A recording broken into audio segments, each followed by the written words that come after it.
여러분 안녕하세요. 기독교 책 속의 김재흥 목사입니다. 체코 출신의 작가 프란츠 카프카는 이런 말을 했습니다. 책은 우리 안에 있는 얼어붙은 바다를 부수기 위한 도끼이다.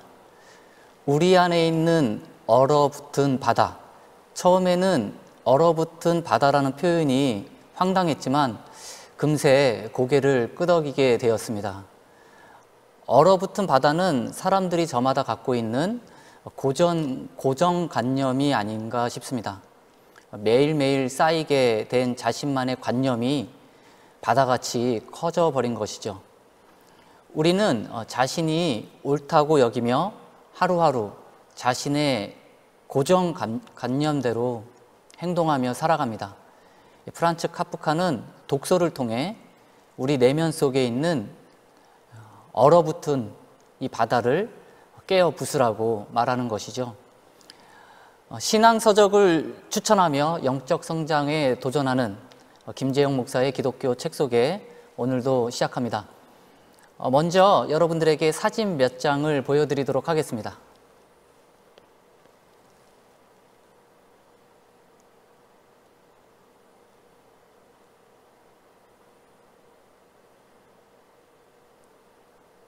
예, 감사합니다.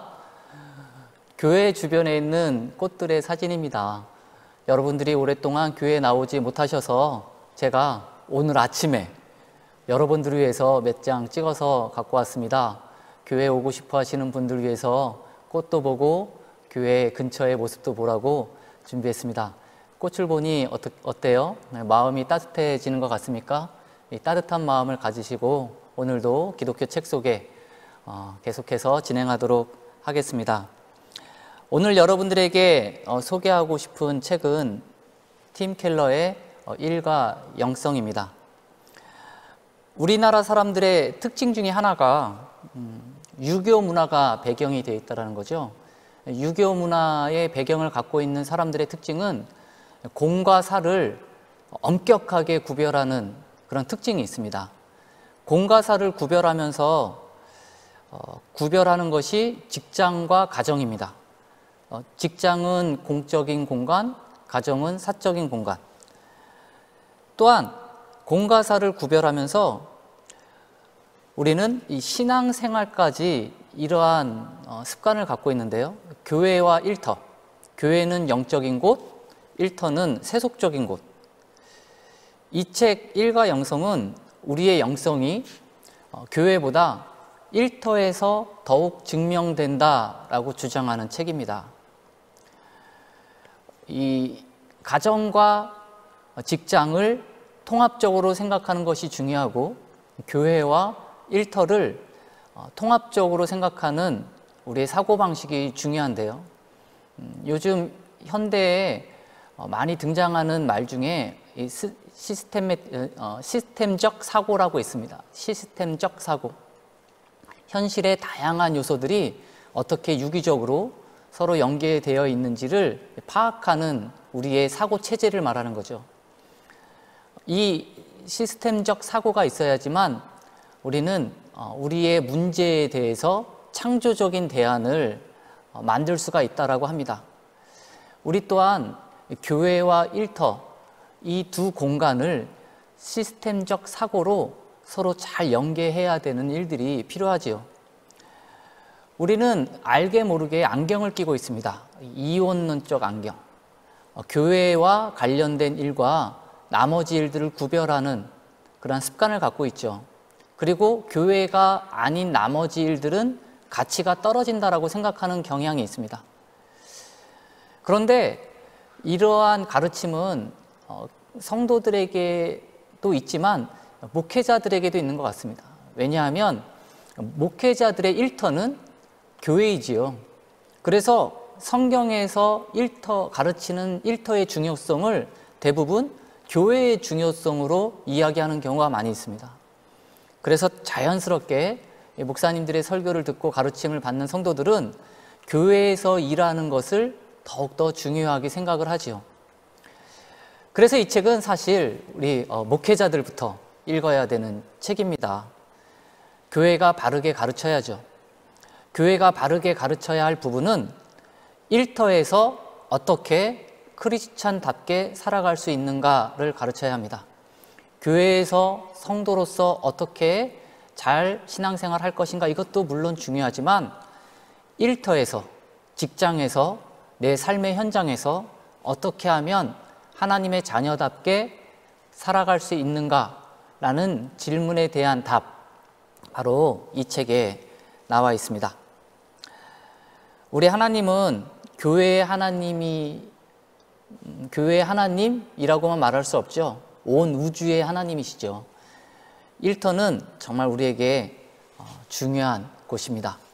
그럼 먼저 저자를 살펴보도록 하겠습니다. 저자는 저와 여러분들이 너무나 잘 아는 팀 켈러 목사님이십니다. 요즘 팀 켈러 현상이라는 말이 있을 정도입니다. 책들이 대부분 목회자들에게는 필독서이고 대부분 베스트셀러에 올라가 있죠. 제가 이 책을 선택한 이유 중에 하나도 바로 이겁니다. 이 기독교 책 소개가 언제까지 계속될지도 모르겠고, 이 코로나19 사태가 언제까지 계속될지 모르는 상황 가운데서 이 프로그램이 문 닫는 거는 예측할 수 없는 거구나 라는 생각을 하게 되는데요. 만약에 갑작스럽게 이 기독교 책 소개가 문이 닫혔을 때, 프로그램을 종영했을 때 팀 켈러 목사님의 책을 단 한 권도 소개하지 않는 거는 이건 큰 잘못이다 라는 생각이 갑자기 들어서 제가 이 팀 켈러 목사님 책은 반드시 해야 되겠다 해서 팀 켈러 목사님의 책들 중에서 가장 많이 팔렸던 책 1과 영성을 선택하게 되었습니다. 팀 켈러 목사님은 이 존 파이퍼 목사님과 더불어 영어권 국가에서 가장 영향력 있는 설교자 12명 중에 한 명으로 꼽히기도 했죠. 뉴스위크에서는 21세기의 C.S. 루이스라고 극찬까지 했습니다. 가히 지금 살아계신 목사님 중에 가장 영향력을 끼치고 있지 않나, 그렇게 말할 수 있을 정도로 엄청난 지금 인기와 그리고 영향력을 끼치고 있죠. 팀 켈러 목사님의 특징이 있습니다. 이분의 메시지의 특징이 있는데, 첫 번째는 굉장히 철저하게 예수 복음 중심이다. 그리고 두 번째는 메시지가 굉장히 따뜻합니다. 그리고 세 번째는 예리한 통찰력으로 현 시대를 읽습니다. 이것이 가장 중요한데요. 이 팀 켈러 목사님이 요즘 책들을 많이 쓰고 많은 독자들이 읽는 이유 중에 하나가 굉장히 예리한 통찰력으로 지금 시대를 읽고 거기에 대한 대안과 문제점들을 기록했기 때문이죠. 팀 켈러 목사님은 1950년생 펜실베니아 알렛타운 출생이고요. 뉴욕에 있는 리디머 장로교회 설립 목사입니다. 고든 코엘 신학교와 웨스트민스터 신학교에서 목회학 박사를 취득했습니다. 리디머 장로교회도 굉장히 소개할 만한 유명한 교회입니다. 미국의 뉴욕시에 있습니다. 소위 말하는 가장 세속적이고 인본주의적이고 현대적 도시라고 상징하는 뉴욕에 리디머 장로교회가 아주 급성장을 하게 되었고요. 그런 도시 한복판에 이 젊은이들과 직장인들을 다 끌어모은 그런 교회입니다. 1989년에 팀 켈러 목사님이 개척을 했고요. 부부가 개척을 했고요. 1개의 센터 교회와 7개의 지교회를 세우면서 성장하였습니다. 모두 8교회죠. 그런데 나중에는 그 8교회를 다시 3곳으로 나누어서 각각의 교회에 담임 목사님을 세우고 당회를 구성했습니다. 그리고 팀 켈러 목사님 빠져나왔습니다. 난 더 이상 리디머 장로교회 강단에 설교자로 서지 않을 것이다 라고 은퇴를 선언한 거죠. 그래서 실제로 어느 곳에 담임 목사도 맡지 않았습니다. 팀 켈러 목사님이 하신 말씀이 뉴욕시를 섬길 가장 좋은 방법은 하나의 초대형 교회가 되는 것보다 여러 교회로 나뉘어 각 교회가 가진 에너지를 이웃에 발산하는 것이라 오래전에 생각했다. 이런 이야기를 했습니다. 여러분 어디서 많이 듣지 않았습니까? 죄송합니다. 네, 저희 교회 담임 목사님도 오래전에 이러한 생각을 했죠. 그래서 지금 저희 교회도 분립 개척을 준비하고 있습니다.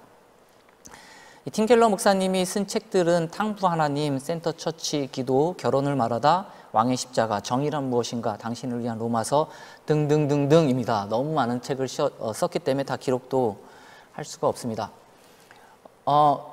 요즘 팀 켈러 목사님이 얼마나 이슈이고 그리고 인기 저서들을 많이 썼냐면 이런 책이 나올 정도입니다. 무슨 책이냐면 팀 켈러를 읽는 중입니다. 이런 책이 있습니다. 그런데 심지어 이 팀 켈러를 읽는 중입니다. 이 책이 베스트셀러가 됐습니다. 팀 켈러 책들을 너무 많이 사람들이 읽으니까 이 팀 켈러 책을 잘 읽을 수 있도록 도와주는 책, 팀 켈러의 7가지 핵심 가치를 설명하는 책이라고 합니다. 저도 아직 읽지는 못했는데요. 이만큼 요즘 유행하는 분이 바로 팀 켈러 목사님이십니다. 그러면 책 내용을 한번 살펴보도록 하겠습니다. 이 책은 처음에 프롤로그가 나오는데요. 당연한 이야기죠. 책 처음에는 다 프롤로그가 나옵니다. 이 프롤로그에 나온 글이 처음부터 마음에 와 닿는 글이 있습니다. 일은 단순히 밥벌이가 아니라 소명이다. 노동은 그저 개인의 이익을 도모하는 수단이 아니라 모두의 유익에 기여하는 행위로 보아야 한다 라는 이 로버트 벨라의 말을 인용하면서 책을 시작하고 있습니다. 직업을 말하는 vocation의 어는 라틴어 vocale라는 단어에서 왔는데요. 이 단어가 소명입니다. 즉 직업은 소명이라는 거죠. 성경에서도 일의 본질은 하나님을 섬기는 사명, 즉 소명으로 보고 있습니다. 그래서 일은 단순히 밥벌이로 접근할 것이 아니라 소명으로 접근해야 한다라는 것이 이 책 프롤로그에서 처음에 시작하는 말입니다. 이번 주는 고난주간이라 좀 너무 이렇게 밝게 안 하고 차분하게 하려고 노력을 하는데 그게 생각만큼 또 쉽진 않네요. 예. 그래도 많이 시청해 주셔서 감사합니다. 우리 하늘 밝은님 오늘도 집중해서 듣고 있습니다. 예, 감사합니다.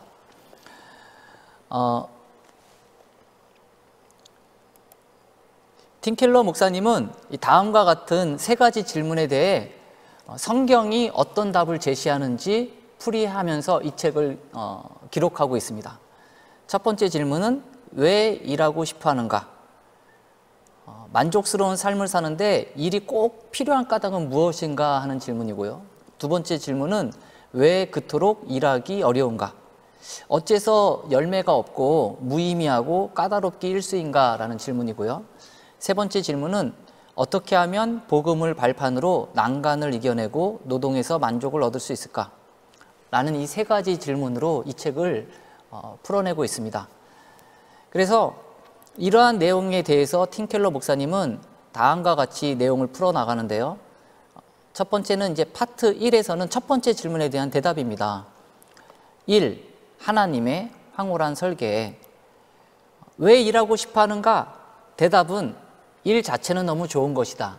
어떻게 할 수 있는가? 성경에서 그렇게 이야기하고 있다 이겁니다. 성경에서 말하기는 일 자체는 너무 좋은 것이다.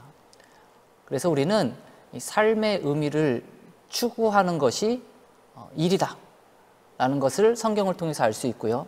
하나님께서 주신 은사와 재능의 선한 표현으로서의 일이다 라는 것도 성경을 통해서 알 수 있고, 다른 이들을 섬기기 위해서 하나님께서 사용하시는 수단이다 라는 사실도 성경을 통해서 알 수 있습니다.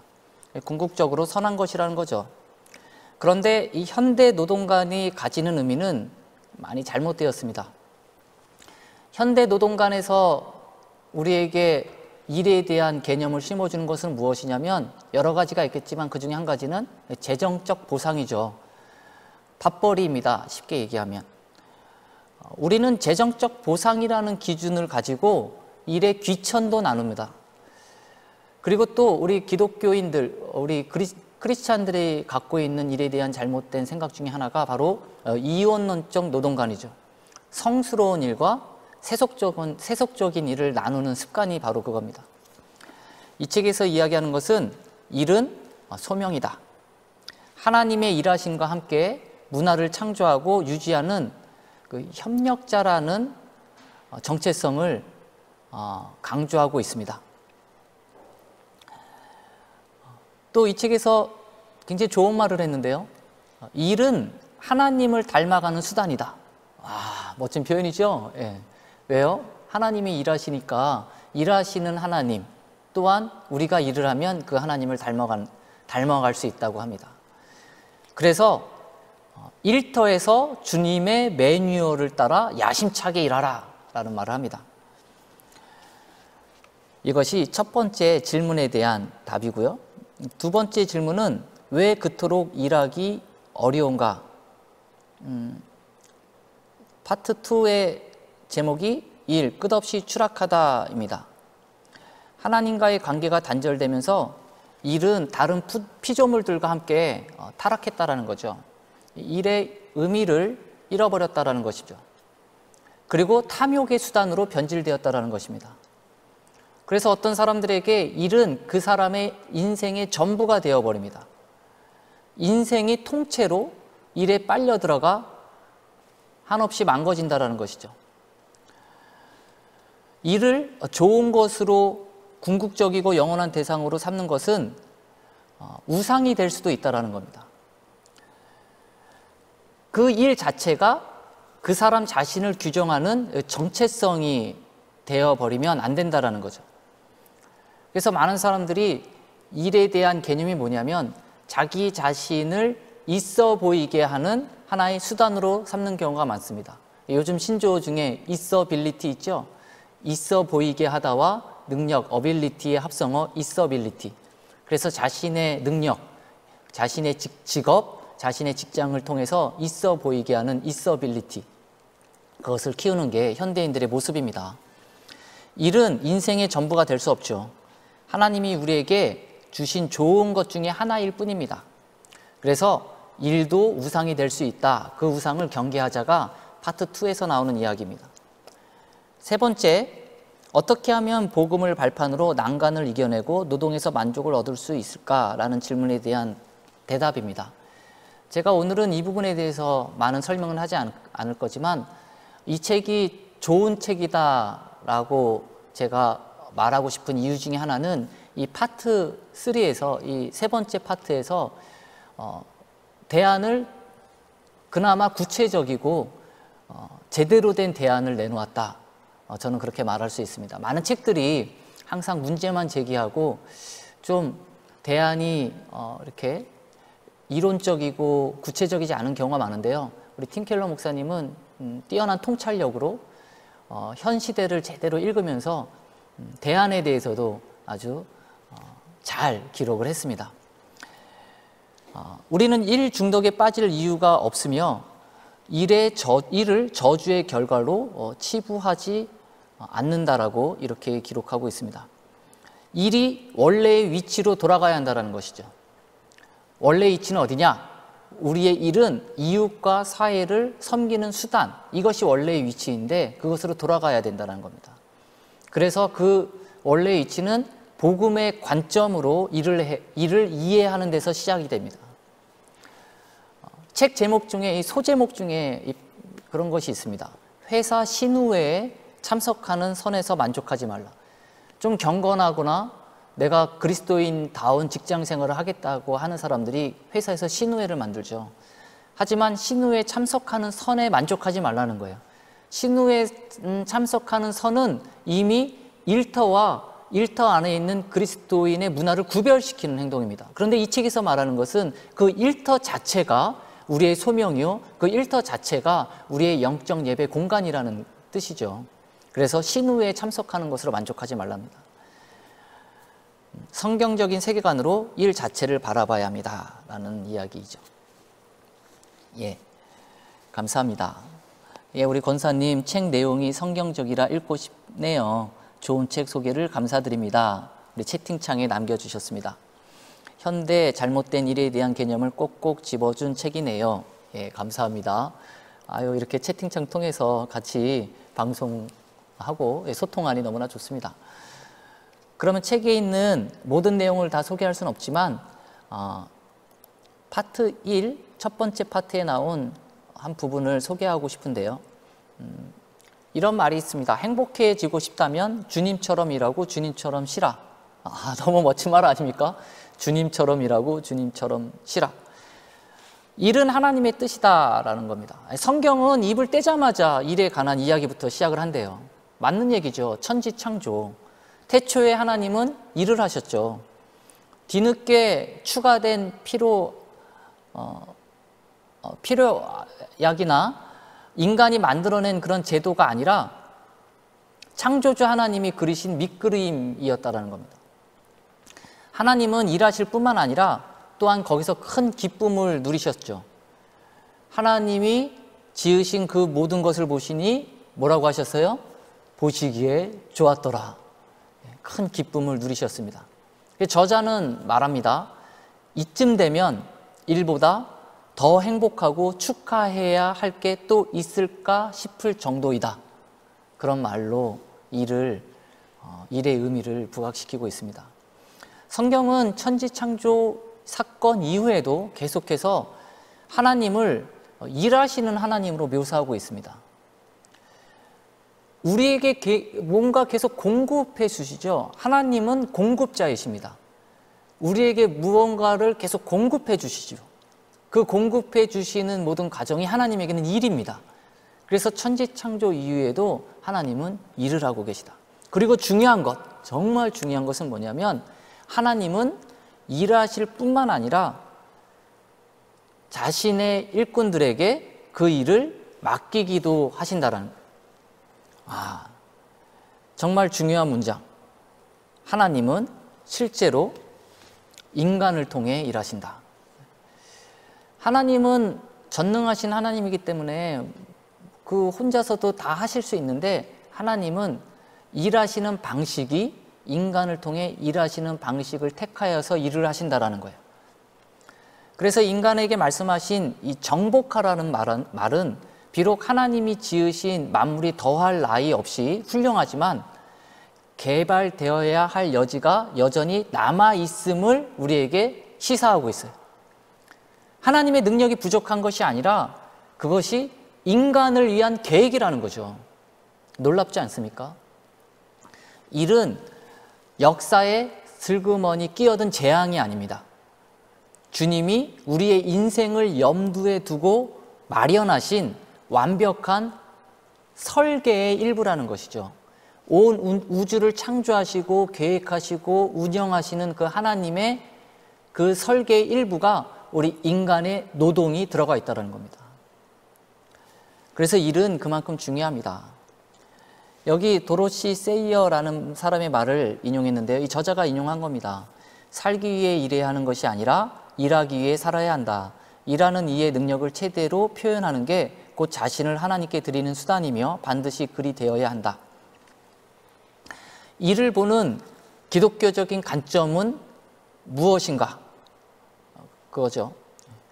무엇보다도 살기 위해 일해야 하는 것이 아니라 일하기 위해 살아야 한다는 거예요. 그리고 또 여기서 조심해야 될 것은 일만이 삶의 유일한 의미가 되어서는 안 된다고 이야기합니다. 일만큼 중요한 것이 또 뭐가 있을까요? 쉼이죠. 주님은 굳이 쉬지 않아도 기력이 떨어지지 않는 분이셨음에도 불구하고 안식을 하셨죠. 안식하셨습니다. 여기서 알 수 있는 한 가지.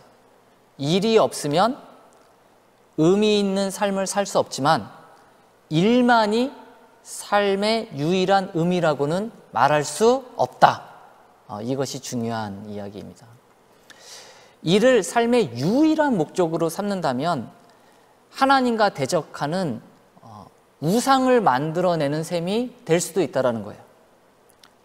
그것이 설령 교회 사역일지라도. 그래서 교회에서 일을 하든 세상 일터에서 일을 하든 어떤 일을 하든 일만이 삶의 유일한 의미로 우리가 해석하고 그렇게 살아가서는 안 된다는 겁니다. 정말 좋은 이야기인 것 같습니다. 그래서 우리는 일과 쉼의 균형을 잡는 것, 열심히 일하고 잘 쉬고, 정말 중요하죠. 그래서 간단히 정리하자면 일은 의미 있는 인생과 뗄래야 뗄 수 없는 핵심 요소이고 하나님이 주신 최고의 선물이며 삶의 목적을 주는 아주 중요한 요소들 가운데 하나이다.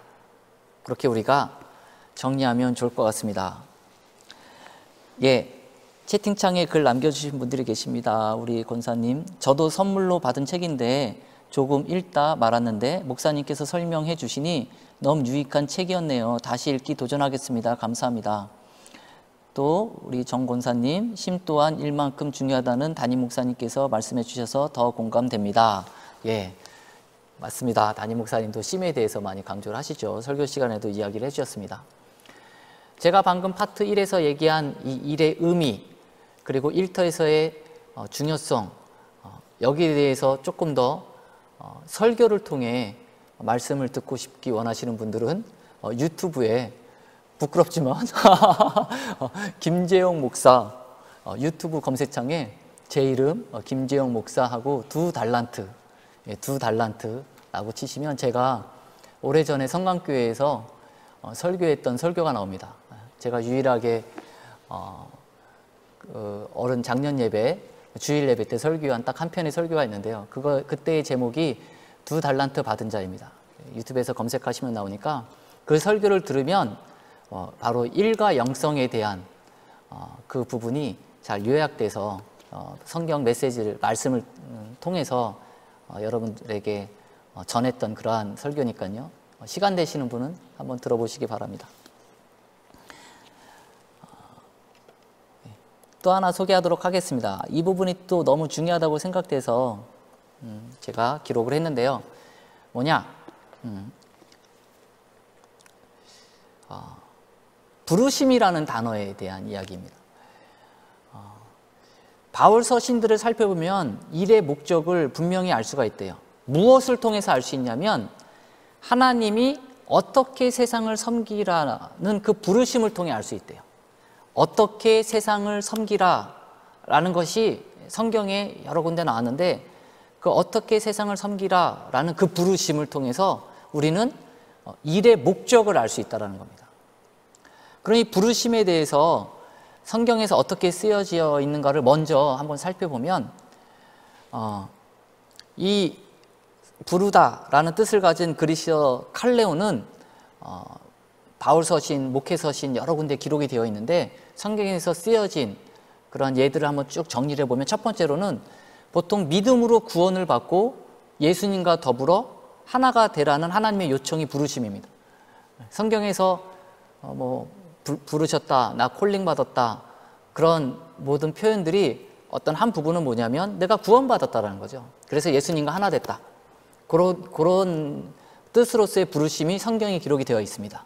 그리고 두 번째로는 온 세상에 거룩한 메시지를 선포함으로써 주님을 섬기라고 할 때 사도 바울 하나님이 불렀죠. 그 부르신 이유가 복음 증거하라고 불렀지 않습니까? 자기의 사명 감당하라고.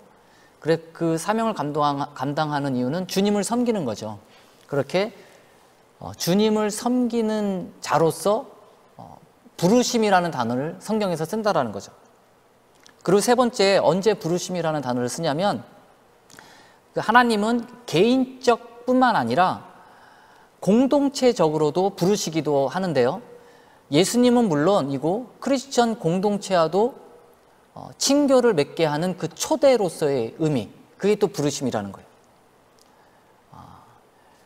소위 말하는 교회가 바로 그거죠. 교회를 가르쳐 그리스어로 에클레시아라고 하는데 에클레시아 뜻이 부르심을 받은 이들이 에클레시아입니다. 결국 부르심이라는 단어의 뜻은 교회 공동체에 모여 함께 교제하고 친교를 나누는 그러한 목적으로서의 부르심이 바로 성경에서 말하는 부르심이다 라고 이야기할 수도 있다는 거죠. 우리는 보통 부르심하면 1번, 2번, 3번 이 세 가지를 생각을 합니다. 나는 콜링 받았어, 나는 부르심 받았어 하면은 다 이렇게 가히 교회적이고 종교적인 이러한 세 가지 의미만을 생각하는 경우가 있죠. 하지만 성경을 자세히 읽다 보면 성경에서의 부르심, 네 번째가 존재한다는 거예요. 그 네 번째는 뭐냐면 사회적이고 경제적인 일에 대한 부르심입니다. 사회적이고 경제적인 일에 대한 부르심. 이 부분은 우리가 잘 생각하지 않아요. 왜요? 경제적인 하면 우리는 이른바 세속적인 이렇게 생각을 하거든. 어떻게 성도가 세속적인 일에 부르심을 받아 그렇게 생각하기 쉽다라는 겁니다. 그런데 그렇지 않다라는 거예요. 하나님이 크리스천들을 준비시켜서 그리스도의 몸을 세우게 하시는 것처럼 거룩한 백성들 모두에게 갖가지 달란트와 은사를 주셔서 인류 공동체를 건설하는 목표를 이루게 하셨다는 거예요. 여기 써놨죠. 달란트와 은사를 주셔서 인류 공동체를 건설하는 목표를 이루게 하셨다. 여러분들이 받은 달란트와 은사는 교회 봉사로서만 존재하는 것이 아니고 인류 공동체를 건설하는 목표로도 주어졌다는 사실이에요. 이것이 너무나 중요한 이야기입니다. 고린도전서 7장이라든가 그러한 여러 성경 구절을 통해서 이 이야기를 하고 있어요. 그래서 우리는 부르심에 대해서 다시 한번 생각해 볼 필요가 있는 것 같습니다. 그냥 우리 일상에 적용할 수 있는 부분들이 너무나 많이 있어요. 한번 생각해 봐요.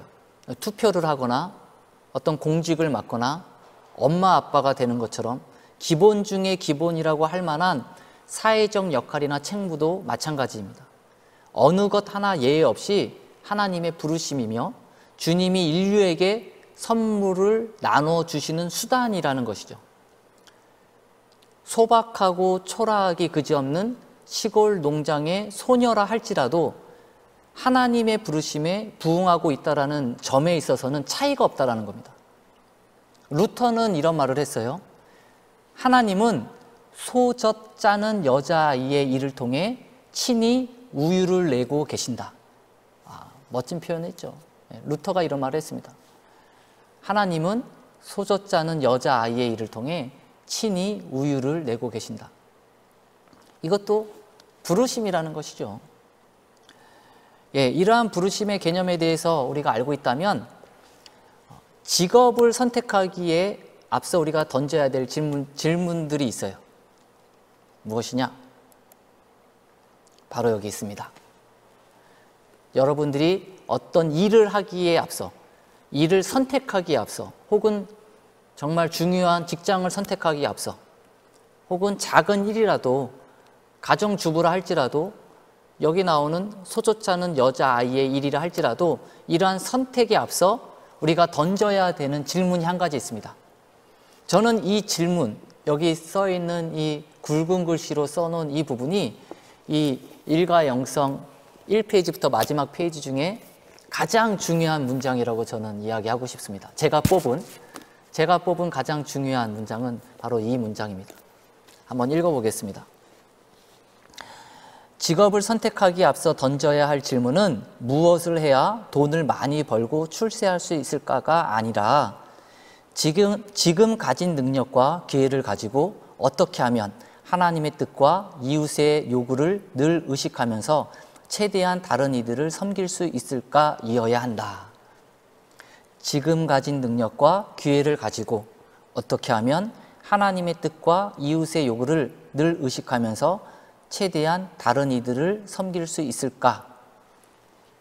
너무 멋지지 않습니까? 이것이 일이라는 거예요. 이것이 일을 선택하기에 앞서 우리가 우리 자신 스스로에게 던져야 되는 질문이어야 한다는 겁니다. 이를 통해 이웃을 사랑하는 중요한 방법 가운데 하나는 능숙한 사역입니다.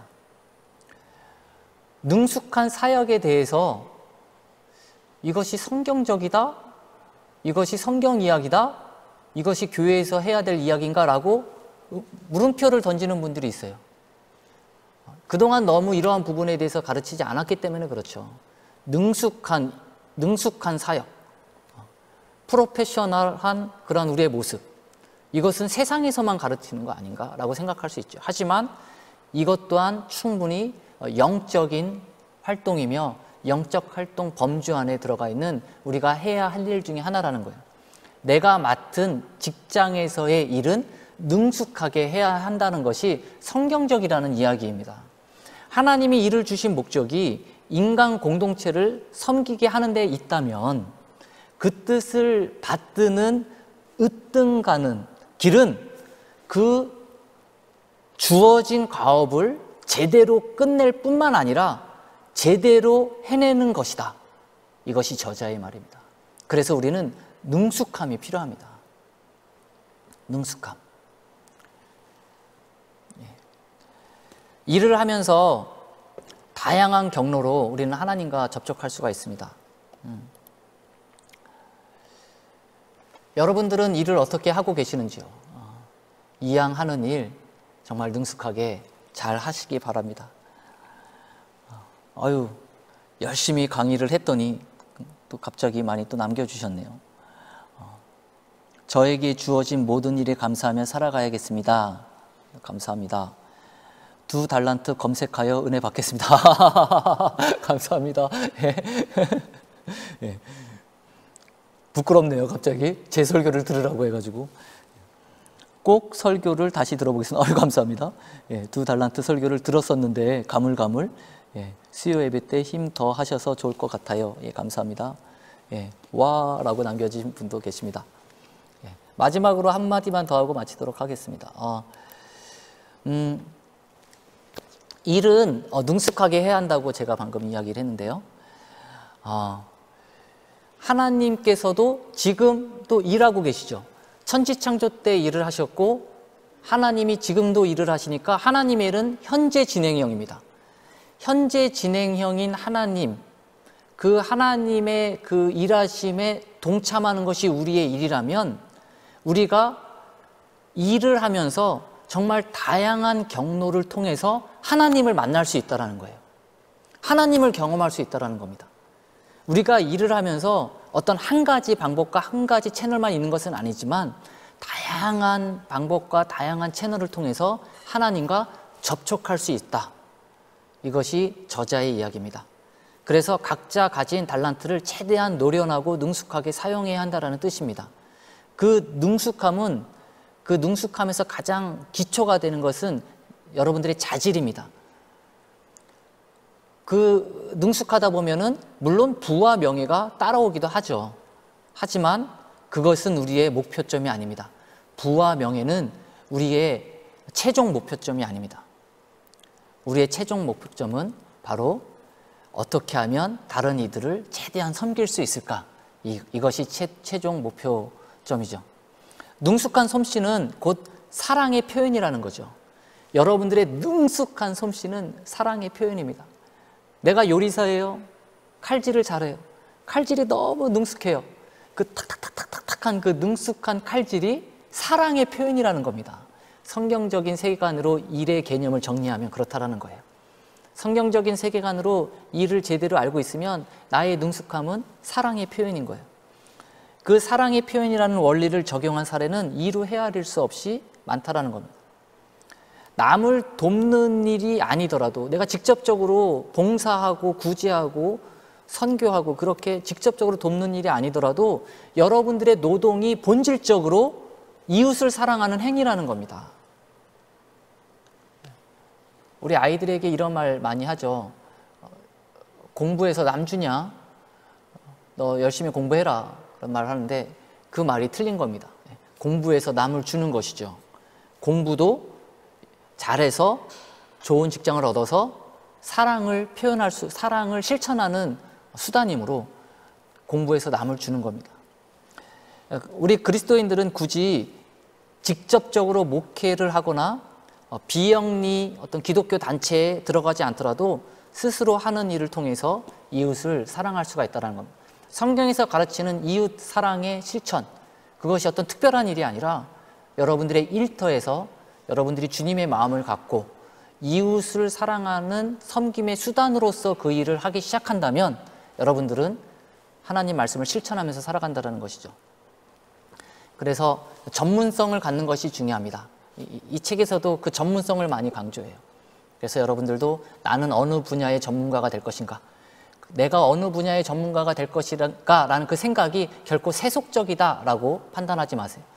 내가 어느 분야의 전문가가 될 수 있다라는 그 생각이 거룩한 여러분들의 행동일 수 있고 생각일 수가 있습니다. 부르심에 합당한 여러분들의 삶의 양식도 될 수 있습니다. 그러므로 여러분, 전문성을 길러보는 것은 어떨까요? 나는 어떤 부분에 탁월한 솜씨를 갖고 있는지 다시 한번 고민해 보시고 하나님께서 우리에게 맡기신 그 일터에서 부르심에 따라 여러분들의 소명을 이루시기를 바랍니다. 예, 오늘은 여기까지 하도록 하겠습니다. 오늘 팀킬러의 일과 영성, 굉장히 강렬하죠. 색깔도 빨간색이고, 예, 아직도 이 책을 사지 못하신 분들은 정말 추천해 주고 싶은 책이고 꼭 한번 사서 읽어야 되는 책이 아닌가 싶습니다. 자, 그러면 오늘은 기독교 책 소개를 모두 마치도록 하겠습니다.